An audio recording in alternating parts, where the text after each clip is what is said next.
de reais pagos com dinheiro público desviado em corrupção.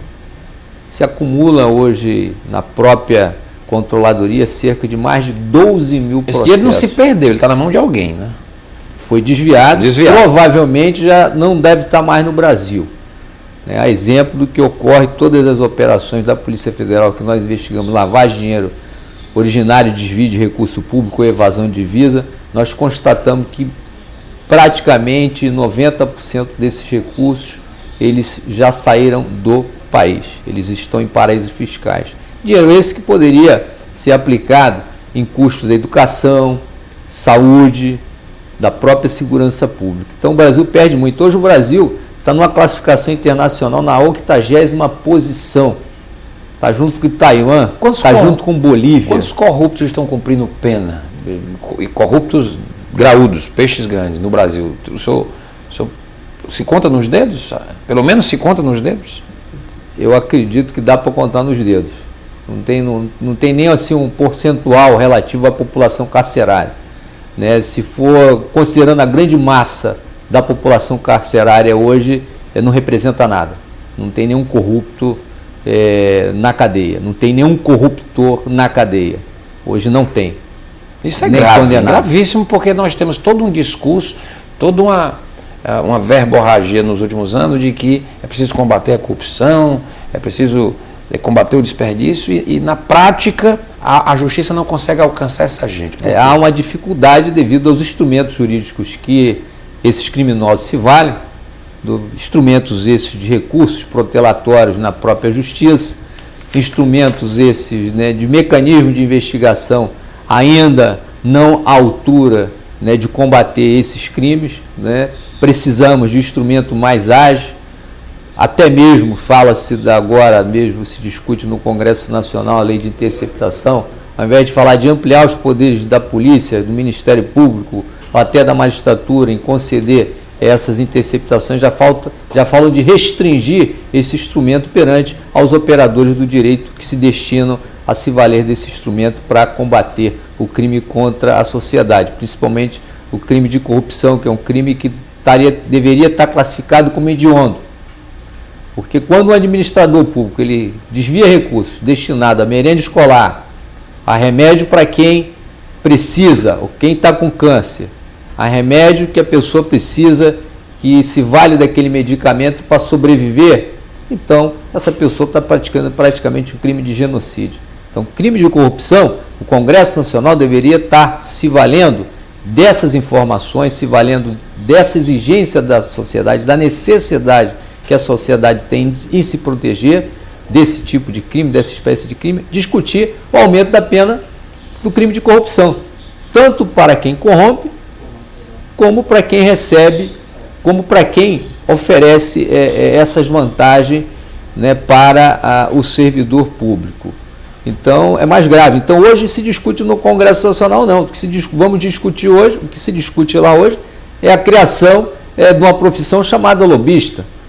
O lobista nada mais é do que um sujeito que se vale ali de um tráfico de influência ou de uma exploração de prestígio para conseguir uma vantagem. De dinheiro, muitas vezes, não declarado. De dinheiro público. De dinheiro público. Essas pessoas se valem de determinadas pessoas que estão no vértice do aparato estatal para promover esse tipo de proposta. E querem transformar isso em profissão, ao invés de estar se discutindo ali o aumento da pena do crime de corrupção. Então isso é grave. Isso é muito grave no país. Quer dizer, a população hoje está ansiosa por ter instrumento mais ágil para se sentir mais segura. Hoje o cidadão sai de casa para trabalhar, ele não sabe se volta. Leva o filho para a escola, o filho não sabe se volta da escola. Doutor Protónio, por que a prisão do Daniel Dantas causou tanto estremecimento na República? O senhor que acompanhou a investigação, efetuou a prisão, quer dizer, logo depois ele conseguiu o habeas corpus no Supremo. Por que o senhor avalia que meio mundo só faltou desabar na República Brasileira com a prisão do Daniel Dantas? Considerando dados de fontes abertas, o Brasil inteiro sabe que o investigado Daniel Dantas, o bandido Daniel Dantas, ele opera desde a década de 90. Ele é um operador das privatizações. Ele nasce operando as privatizações. Com o Banco Opportunity. Com o Banco Opportunity. E nas privatizações, nós presenciamos, né, muitas situações duvidosas no processo. Até mesmo o próprio governo atual tinha uma leitura de que, quando assumisse, haveria uma revisão nesse processo de privatização, tamanha as irregularidades que foram cometidas. E o Daniel Dantas surge nesse processo de irregularidade, de situações duvidosas, e ele manteve uma rede de pessoas atreladas a ele, ligadas a ele nesse processo, desde aquela época da privatização. Então, aí dá para nós termos a noção do poder e dos tentáculos que ele tem hoje, atualmente, dentro do país.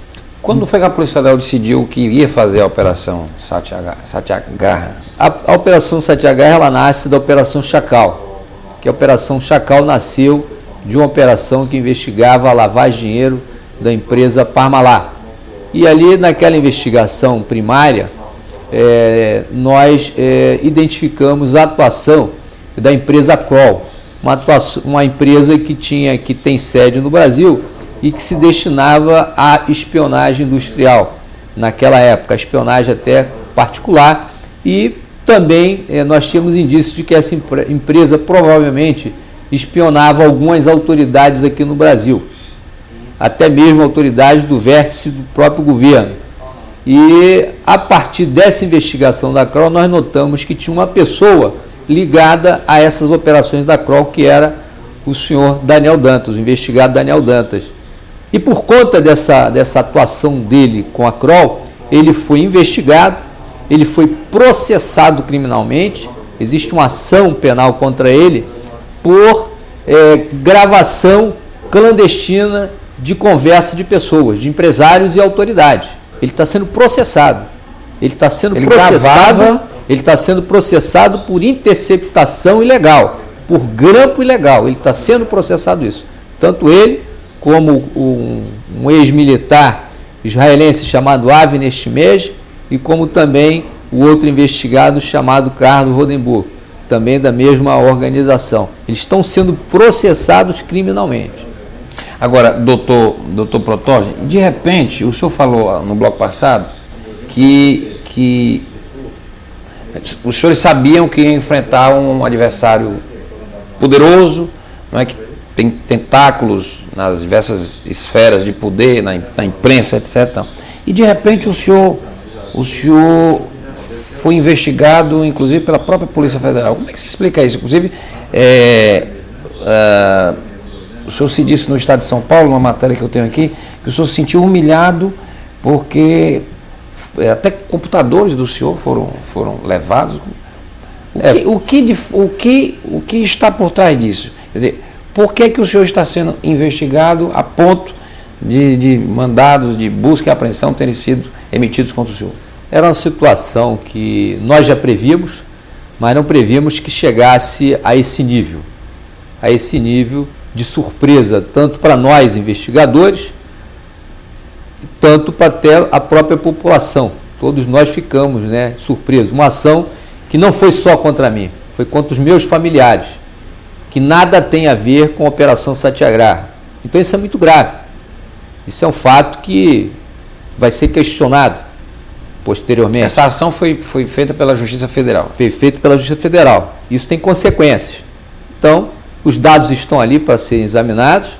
O juiz, o doutor Ali Maslum, com muito cuidado e muita atenção, ele atendeu o meu pleito de reaver, né, todo o material que foi apreendido e de se houver necessidade de se investigar algum dado que ainda permaneça em investigação, e ele atendeu de uma forma bem cuidadosa, de uma forma com muita atenção esse pleito. E que posteriormente a conduta dessa ação da Polícia Federal, desse colega que representou pela busca e apreensão, vamos ver os fundamentos que existem dentro da investigação, que eu ainda não conheço. Eu não conheço em sua totalidade e nem conheço a motivação originária desse ato.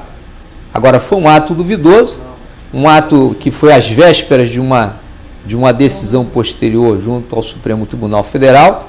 Eu não sei qual o objetivo. Pensou-se que ia ingressar na casa do delegado Protógenes, ou da casa dos seus familiares, ou na casa dos policiais que